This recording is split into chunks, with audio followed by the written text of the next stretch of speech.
बिस्मिल्लाहिर्रहमानिर्रहीम। अस्सलाम वालेकुम नाज़रीन, मैं हूं फैयाज़ राजा और आप देख रहे हैं आपका अपना यूट्यूब चैनल। दोस्तों, वफाकी हुकूमत इस्लामाबाद और रावलपिंडी से मजदूर सहाफ़ी के ज़राए से ख़बरें, मालूमात और उन पर फिर हमारा तज्ज़िया और तबसरा। आज की इस वक्त की सबसे बड़ी और लेटेस्ट डेवलपमेंट पाकिस्तान में मौजूदा रजीम को बैक करने वाली अहम तरीन और बड़ी शख्सियत के हवाले से, उनके इस्तीफ़े के हवाले से अनकन्फर्म इत्तलात पाकिस्तान के 3 बड़े इस वक्त बैरून मुल्क परवास कर चुके हैं। उसी इस्तीफ़े से मुतल्लिका मामले के ऊपर और ये भी कहा जा रहा है कि मौजूदा army chief field marshal general Asim Munir साहब भी आइंदा चंद हफ्ते के अंदर पहले लंदन और फिर अमेरिका जाएंगे। इससे पहले भी मौजूदा field marshal army chief general Asim Munir साहब लंदन और अमेरिका का दौरा कर चुके हैं।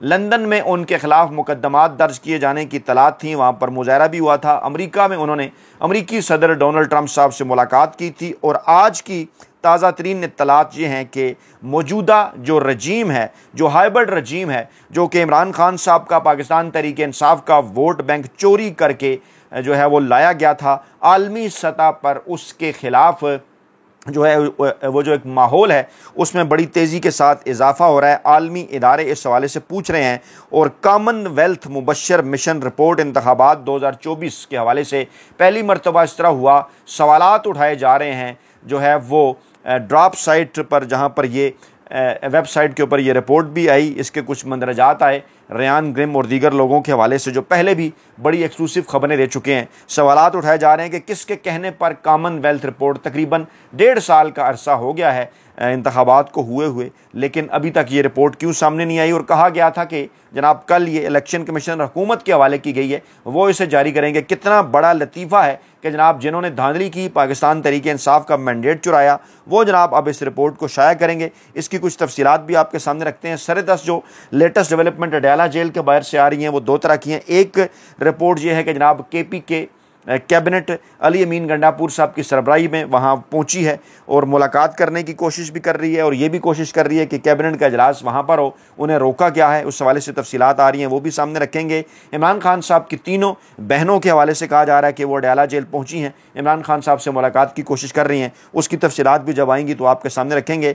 और कहा यह जा रहा है कि 30 सितंबर से पहले इमरान खान साहब और पाकिस्तान तहरीक इंसाफ की ज़बरदस्त अंदाज में वापसी होगी। 27 सितंबर को पेशावर जलसे के बाद पाकिस्तान तहरीक इंसाफ की पाकिस्तानी सियासत के अंदर, इमरान खान साहब की पाकिस्तानी सियासत के अंदर दबंग वापसी का जो सफ़र है वो जनाब शुरू हो जाएगा। सूरत-ए-हाल जनाब यूँ है, आपको याद होगा इमरान खान साहब ने एक ट्वीट किया था कि मोहसिन नकवी पाकिस्तानी क्रिकेट के साथ वो वही कुछ कर रहा है जो army chief general Asim Munir साहब पाकिस्तान के साथ कर रहे हैं। कितनी बड़ी बात की इमरान खान साहब ने मौजूदा हालात के ऊपर ज़बरदस्त तज्जिया। कल जो कुछ भारत के मैच के साथ भारत के साथ मैच में पाकिस्तान के साथ हुआ, बड़ा अफसोसनाक था। अब जो कुछ हो रहा है वो गंगनों से मट्टी जो है वो उतारने के धोने के मुतरादिफ है। अब इन्हें याद आ रहा है कि भारतीय खिलाड़ियों ने हाथ नहीं मिलाए और हम ICC से शिकायत करेंगे और फलां को मुअत्तल कर दिया।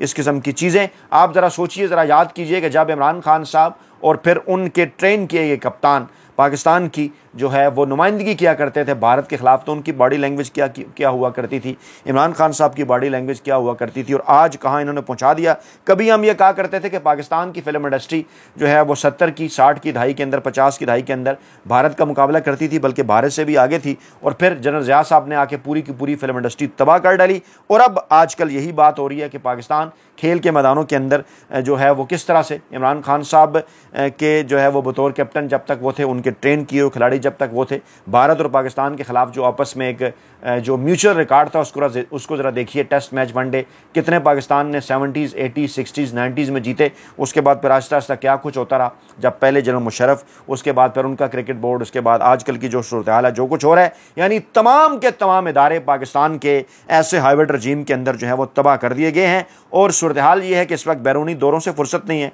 नवाज शरीफ साहब जो हैं वो लंदन रवाना हो गए हैं। इत्तलात के मुताबिक वो लंदन के अंदर 2 हफ्ते से ज़्यादा क़याम करेंगे। इत्तलात चाहिए कि वो वहाँ पर तिब्बी मुआयना अपना करवा रहे हैं, लेकिन जो अनकन्फर्म इत्तलात हैं वो हमें ये भी बताती हैं कि जनाब के अब बड़ा मुश्किल हो चुका है इमरान खान साहब को जेल के अंदर रखना इनके लिए। दूसरी तरफ जो है वो अस्करी शख्सियात एक्सटेंशंस भी मांग रही हैं। नवाज शरीफ साहब इस हवाले से कन्फ्यूज़ हैं। और जब इस किस्म की खबरें भी आ रही हैं कि बरतानिया और अमरीका किरदार अदा कर रहे हैं कि जल्द अज जल्द पाकिस्तान के अंदर जमहूरियत की बहाली होनी चाहिए, कुछ लोग सवालात उठाते हैं कि जनाब जब अमेरिका के कहने के ऊपर ये सब कुछ हुआ तो क्या पाकिस्तान तहरीक इंसाफ और इमरान खान की पॉलिसी में कोई कन्फ्यूजन है? इस मामले को आप ज़रा समझिए कि बरतानिया वही कुछ करता है जो उसे मौजूद अमेरिका की हुकूमत बताया करती है, और जो पिछली हुकूमत थी डोनाल्ड ट्रंप साहब से पहले अमेरिका की, उसका आपको अच्छी तरह से अंदाज़ा है कि जनाब जो अमेरिकी सदर थे वो किस बात पर, अमेरिका किस बात पर इमरान खान साहब से नाराज़ था, यूक्रेन के मामले पर, रूस के मामले के ऊपर, और उस वक्त फिर साइफर रजीम चेंज ऑपरेशन जो कुछ भी किया गया वो आपके सामने है।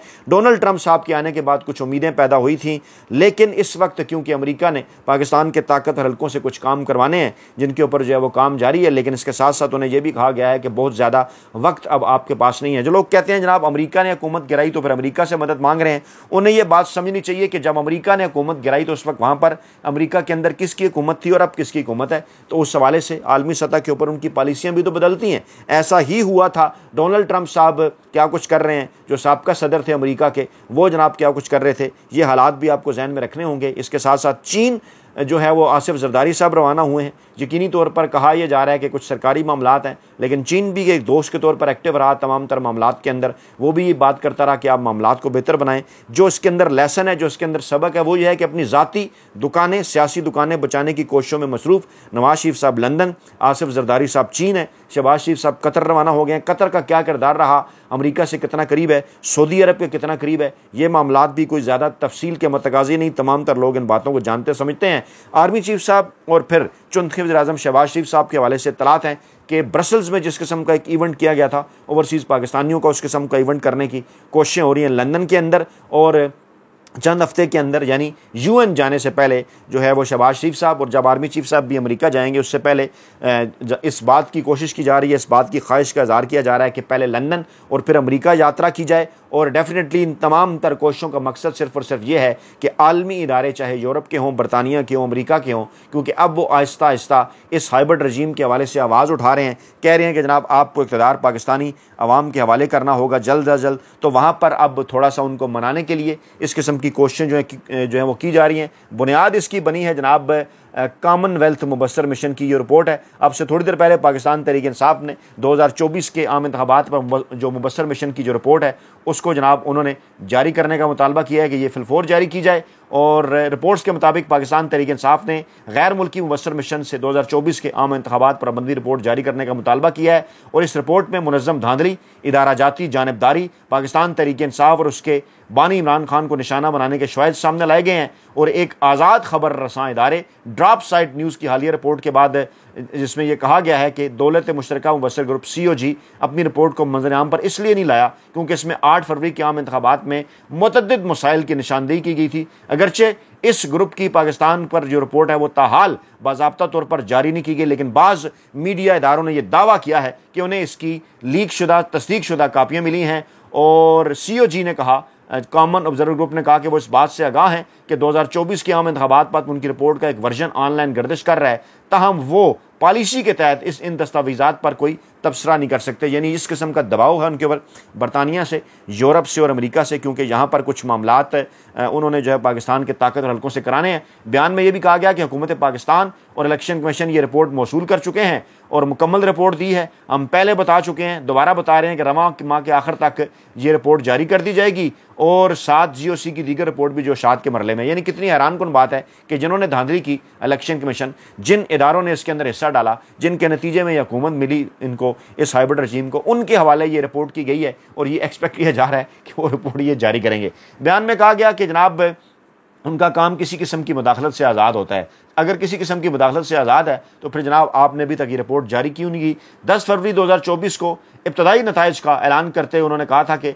सिफारशात और मुशाहिदात जो हैं वो पहले दौलत मुश्तरका के सेक्रेटरी जनरल को भेजेंगे, इसके बाद हुकूमत पाकिस्तान और अवाम के साथ शेयर करेंगे। लेकिन गैर मामूली ताख़ीर हो चुकी है इस मिशन की रिपोर्ट को। पूरी दुनिया का मीडिया ये बात कर रहा है क्योंकि ज़्यादातर मुबस्सर मिशन अपनी रिपोर्ट चंद दिनों या चंद हफ्तों के अंदर जो है वो जारी कर देते हैं। और जो लीक रिपोर्ट हमारे पास पहुँची है वो ये बता रही है कि जनाब शुरू में जो है वो वोटों की गिनती से इस किस्म की चीज़ें सामने आ रही थी कि पाकिस्तान तहरीक इंसाफ के हमायत याफ्ता उम्मीदवार बहुत बड़ी तादाद में जीत रहे हैं, मगर बाद में उनकी बढ़तरी अचानक ख़त्म होगी। मैं रिपीट कर रहा हूँ ये जुमला कि मुबस्सर मिशन की रिपोर्ट ये कहती है कि शुरू में वोटों की गिनती से ये लग रहा था कि पाकिस्तान तहरीक इंसाफ के हमायत याफ्ता उम्मीदवार बड़ी तादाद में जीत रहे हैं, मगर बाद में उनकी बढ़तरी ख़त्म हो गई। इतवार को जारी एक बयान में पाकिस्तान तहरीक इंसाफ के मर्जी सेक्रेटरी इत्तलात शेख वकास अकरम ने भी कहा कि लीक शुदा रिपोर्ट ने पाकिस्तान तहरीक इंसाफ के दरीना तहफ़्फ़ुज़ात की तस्दीक कर दी है कि इंतखाबी अमल में पहले और बाद में और उस दौरान बड़े पैमाने पर जो है वो धांधली हुई है।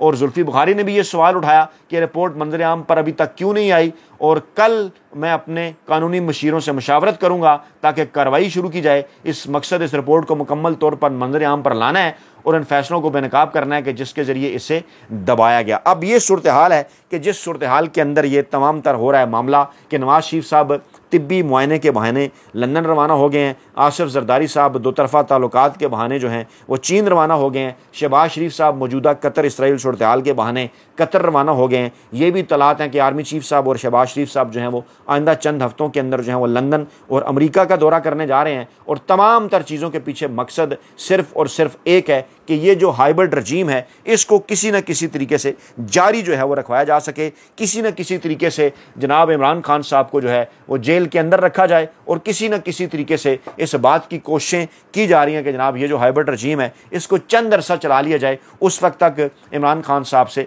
डील हासिल करने की कोशिश की जाए। दूसरी तरफ अदालतें जो कि इस वक्त जो है वो जिसको कहना चाहिए कि सत्तू पी कर सो चुकी हैं, इस्लामाबाद हाई कोर्ट, ख़ास तौर पर supreme court of Pakistan, Lahore high court, जहाँ पर केसेस गए, क्या कुछ किया उन्होंने, इमरान खान साहब के केसेस के ऊपर बैठ गए, उनको दबा दिया फाइलों के अंदर, और अब इस किस्म के बज़ाहिर फैसले आ रहे हैं जनाब कि हम ये जल्द ये दरखास्तें लगाने लगे हैं। लेकिन दूसरी तरफ क्या हो रहा है, सेशन कोर्ट लाहौर ने साबिक सदर आरिफ अलवी साहब के खिलाफ इंदराज मुकदमा की दरखास्त का तहरीरी फैसला जारी किया है, और अदालत ने FIA को कानून के मुताबिक कार्रवाई की हिदायत की है। एडिशनल सेशन जज शफकत शहबाज ने तहरीरी फैसला जारी किया है, इंदराज मुकदमा की दरखास्त दायर की है, जिसके मुताबिक कहा यह जा रहा है कि आरिफ अलवी ने बैरून मुल्क अपनी तकरीर में तौहीन अमेज़ अल्फाज इस्तेमाल किए थे।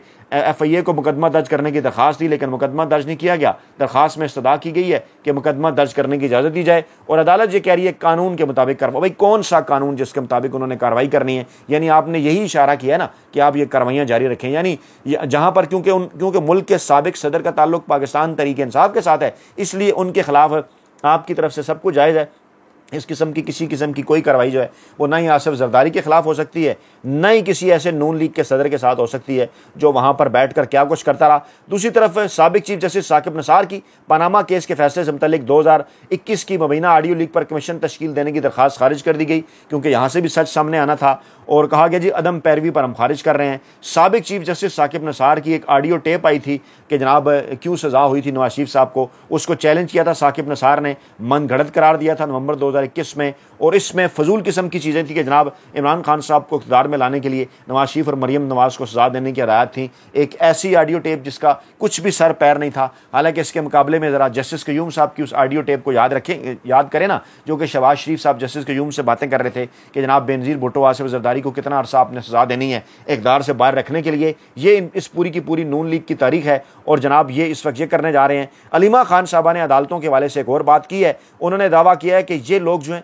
इमरान खान साहब को एक और मुकदमे के अंदर सज़ा सुनाने जा रहे हैं, हमें ये मालूम हो गया है, और कोशिश इनकी ये है कि इमरान खान साहब को दीवार के साथ लगाया जाए। इमरान खान साहब क्योंकि दीगर केसेस के अंदर जल्द रहा होने वाले हैं, वो केसेस लगाए नहीं जा रहे थे। हम बारहा अदालतों में जा चुके हैं, बार बार अब भी जा रहे हैं। अब अगर थोड़ी सी उम्मीद पैदा हुई कि इस्लामाबाद हाई कोर्ट या सुप्रीम कोर्ट ऑफ पाकिस्तान से आइन और कानून के मुताबिक शायद को थोड़ा बहुत रिलीफ पाकिस्तान तहरीक इंसाफ को मिलने के चांसेस पैदा हुए, तो ऐसी सूरत हाल के अंदर इतलात हैं कि अब ये दीगर केसेस के अंदर जो कि नाम नहाद केसेस हैं उनमें इमरान खान साहब को जो है वो सज़ा सुनाना चाहते हैं। उन्होंने कहा कि मैं आज भी मेन स्ट्रीम मीडिया से बात नहीं कर रही, क्योंकि कैमरों के सामने 3-4 प्लांटेड लोगों को एक बार फिर बदतमीज़ी के लिए भेजा गया है। मैं नहीं चाहती कि वो दोबारा बदतमीज़ी करें, फिर हमारे कारकुन इश्तियाल में आएँ, फिर गिरफ्तारियाँ हों, फिर इस किस्म का वाक़या हो। 2 साल से मीडिया कवरेज कर रहा है, ऐसा कोई मामला नहीं हुआ था, किसी ने बदतमीज़ी नहीं की की। लेकिन अब जब नज़र आ रहा है कि जनाब इमरान खान साहब जो है वो बाहर आने वाले हैं, इमरान खान साहब के ख़िलाफ़ लंबे अरसे तक ये केसेस नहीं चलाए जा सकेंगे, ये भी नज़र आ रहा है कि जनाब हम भी डट के खड़े हुए हैं, पूरी की पूरी पाकिस्तानी अवाम भी डट के खड़ी हुई है। इमरान खान साहब बिल्कुल किसी किस्म की कोई डील या एनआरओ करने से साफ साफ इनकार कर रहे हैं। तो अब ये प्लांटेड लोगों को भेजकर माहौल ख़राब कर रहे हैं और मेरे और कारकुनान के ख़िलाफ़ एक और मुकदमा भी दर्ज कर दिया गया है और जेल में तोशाखाना 2 केस की समाअत भी जो है वो जल्दी में की जा रही है। मकसद इन तमाम तर समाअतों का सिर्फ़ और सिर्फ एक यही है कि जल्द अज जल्द इमरान खान साहब को एक नए केस के अंदर जो है वो सज़ा सुनाई जाए, इमरान खान साहब को जेल के अंदर रखा जाए ताकि सुंजियाँ हो जान गलियाँ ते विच मिर्ज़ा यार फिरे। इसी दौरान अली अमीन गंडापुर साहब के मुतल्लिक भी बड़ी बड़ी जो है वो उनके बड़े बड़े दावे, बड़े बड़े बयानात की इत्तलात हैं। अडयाला जेल के बाहर वो बैठे हुए हैं और वो कह रहे हैं कि जनाब के नून लीग है इन तमाम तर चीज़ों के पीछे जो हमारी मुलाकातें नहीं करने दी जा रही। इस हवाले से मजीद कुछ तफसीलात भी रखेंगे आपके सामने अगली वीडियो में। अपना बहुत ख्याल रखिएगा, दुआ में याद रखिएगा। नई वीडियो के साथ जल्द हाजिर होंगे। अल्लाह ने के बाद।